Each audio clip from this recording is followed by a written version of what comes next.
Hey everybody, just getting ready to leave camp. It is 6:15 in the morning.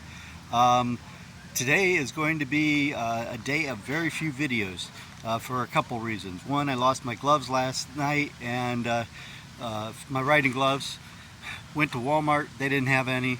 Went down to the venue to try to buy one from the vendors. The vendors were all closed by the time I got down there, so I didn't get to bed till about 11 o'clock last night. And it's early up in the morning. The other issue is I think I packed my spare battery in my backpack, so I don't have my spare battery with me today, and I'm only at about 70%. It's an 85-mile day, so I've got a lot of riding, little time, and no battery. So we're just going to ride today, and I will share a wrap up at the end and tell you how it went. Thanks, guys. Hey everyone, this is my wrap up for Friday. Sorry I'm doing it in the morning. The next morning I didn't get it done yesterday. Went to a lot of small towns, which is very cool.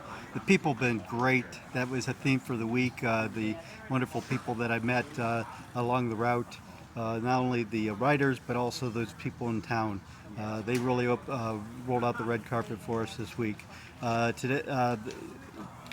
Yesterday was a 84.6 mile day into camp. It was a very long day. We had headwinds most of the day of about 10 to 12 miles an hour, which made going difficult, in addition to all the hills that we had to do. But I made it. So here I am, getting ready for another day here at RAGBRAI. This is my wrap-up video for Friday, and thanks for joining me.